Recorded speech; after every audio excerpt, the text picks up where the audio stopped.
Araw ng linggo, araw ng Diyos, araw ng simbahan. At sa araw na ito, ipinagdiriwang din natin ang dakilang kapistahan ng Santo Niño, ang Batang Jesus Nazareno. Kaya't bigyan natin ng papuri, parangal at pasasalamat ang ating Panginoong Hesukristo.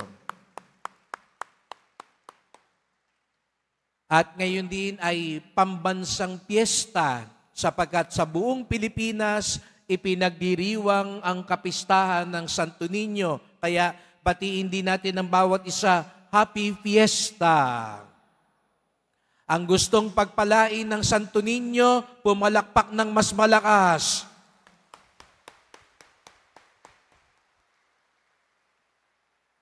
At napakaganda nga po na sa taong ito, ang dalawang kapistahang malapit sa puso ng bawat Pilipino ay tunay nating ipinagdiriwang.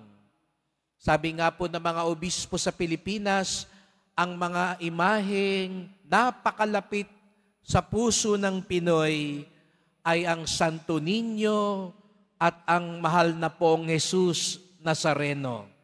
Kaya't nakakatuwa na sa taong ito, alam natin, ang pista ng Santo Niño ay lagi na nating ipinagdiriwang at ipinagkaloob sa atin sa biyayang ito, itong simula sa taong ito, 2025, ang pista rin ng Nazareno, katulad ng Santo Niño, ay pambansang pista sapagkat malapit sa atin ang mga imaheng larawang ito sapagkat ang mga imaheng ito ay nagpapaalala sa atin ng dakilang pag-ibig ni Jesus sa atin. Ang mga larawang ito ay nagtuturo sa atin ng malalim na pakikiisa ni Jesus sa bawat isa sa atin. Alam natin sa poong Nazareno, ang imahe ni Jesus na nagpapasa ng krus, na nagdurusa, ay nagpapahayag sa atin ng kanyang pakikiisa, lalo na sa panahon ng ating pagdurusa. Kaya nga't malapit na malapit siya sa puso natin. Lahat tayong may mga pinagdadaanan, lahat tayong may mga krus sa buhay, kitang-kita natin ang sarili natin sa poong Nazareno. Sa ganitong diwa din, kapag nakikita natin ng batang si Jesus, ang banal na sanggol, nakikita din natin ang pakikipag-isa ng Diyos sa atin. Naging bata ang Diyos. Sa Nazareno, nakita natin naghirap ang Diyos. Sa Santo Niño naman, nakita natin naging bata ang Diyos. Siguro sa atin, nasanay na tayo sa larawan ng Santo Niño, parang baliwala sa atin na iyon. Ngunit katulad ng naghirap ang Diyos, parang ang Diyos na pinakamakapangyarihan sa lahat, maging bata, ay parang isang napakalaking kalokohan. Makapangyarihan ka na eh. Ikaw na ang niluluwalhati ng lahat, naging bata ka pa. Kung sabihin natin, naging presidente ka na eh, papayag ka bang maging kagawad na lang o barangay tanod? Kaya nga 'di ba sa atin halos magpatayan, wag lang mawala sa pwesto. Nagpapataasan ng pwesto, ayaw bitawan ng pwesto, pero ang Diyos, binitawan niya ang kanyang pagka-Diyos, naging tao, naghirap at naging bata. Napakagandang aral sa atin. Sa mundong ito, nag-uunahan pataas. Nag-uunahan, wag magbitaw sa kapangyarihan. Pero ang tunay na dakila, katulad ni Jesus Nazareno, katulad ng batang Jesus Nazareno, kayang-kaya niyang bitawan ng lahat sa ngalan ng pag-ibig. Ngayon baligtad, nag-aaway sila sa ngalan daw ng pag-ibig sa atin. Mahal na mahal daw tayo, kaya nag-aaway sila sa pwesto. Biruin niyo yun. Tayo ang pinag-aawayan nila. Totoo kaya yun? Mahal na mahal nila ang bayan, ayaw bumaba. Samantalang ang Diyos, mahal na mahal tayo, bumaba siya. Kaya ang tunay na nagmamahal, nagpapakababa. Kayang bitawan ng lahat. Yan ang ipinapakita sa atin ng Santo Niño. Yan ang pinapakita sa atin ni Jesus Nazareno. Dahil likas sa Kanya, mula sa Kanyang pagkabata hanggang sa krus,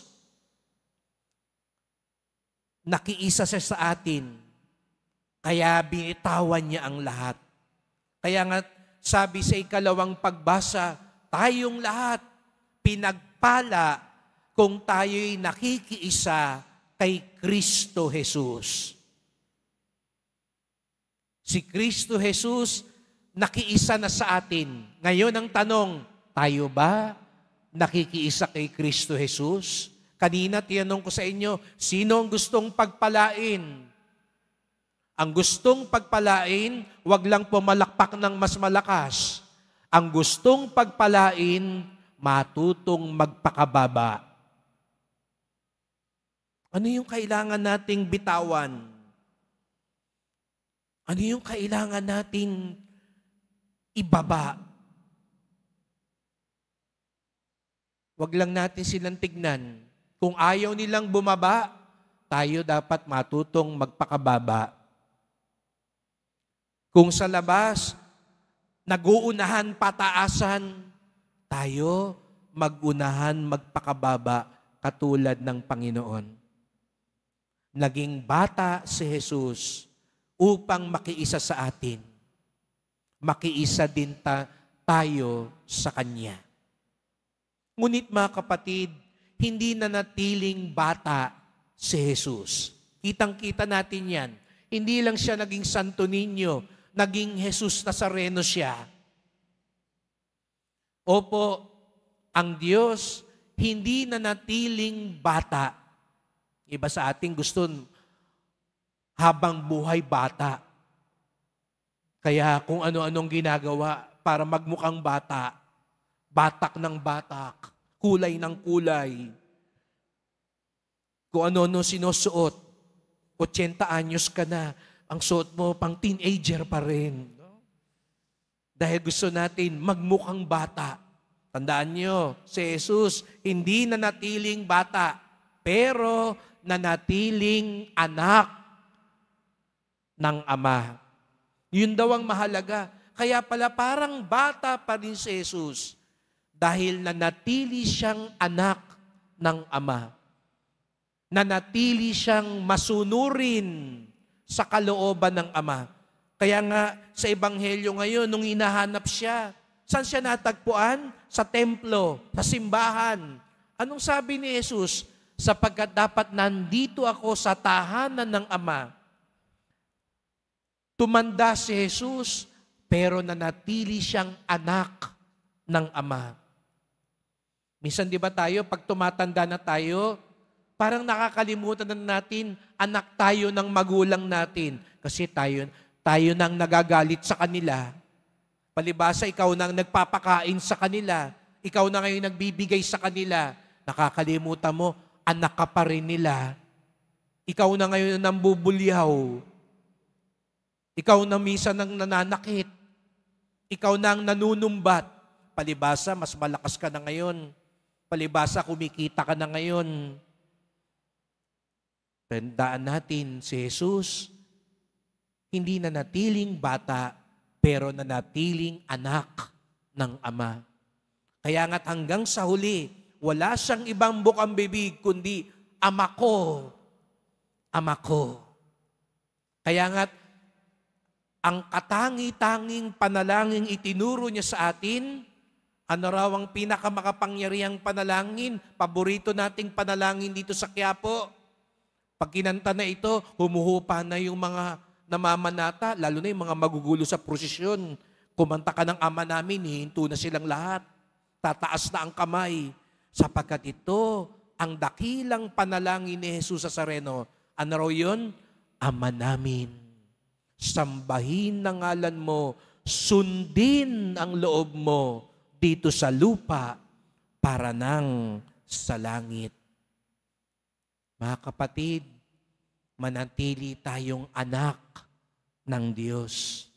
Manatili kang anak ng magulang mo.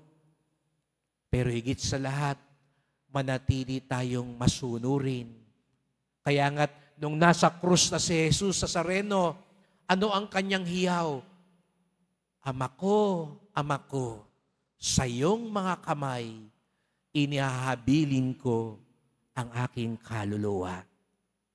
Sapagkat walang ibang kasiyahan si Jesus Nazareno kung hindi sundin ang kalooban ng Ama. Ang tunay na deboto, masunurin. Ang tunay na alagad ni Jesus Nazareno, masunurin. Sapagkat nananatili siyang anak ng Diyos, katulad ni Jesus. Kaya sa pagpapatuloy ng misang ito, sama-sama po tayong magdasal. Mahal na pong Jesus Nazareno, salamat po. Nagkatawang tao kayo, naging bata kayo, upang patunayan ang iyong pakikiisa sa amin.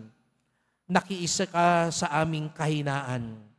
Naging bata ka, nagpakababa ka, upang ituro sa amin ang tunay na kadakilaan, kaluwalhatian at kapangyarihan. Matuto kaming lahat magpakababa. Kung ang mundo ngayon nagpapataasan, ayaw bumitaw, matuto kaming matulad sa iyo, sapagkat sa aming pakikiisa sa iyo, doon kami lalong pagpapalain. Nanatili kang anak ng Ama, puspos ka ng pagtalima at pagsunod. Patawad po kung matigas ang aming puso at ulo, kung palagi naming iginigiit ang gusto namin, hindi ang iyong kalooban. Mahal na pong Jesus Nazareno, naging Santo Niño ka, naging bata ka, ngunit habang buhay, ikaw ang anak ng Ama at kapatid namin.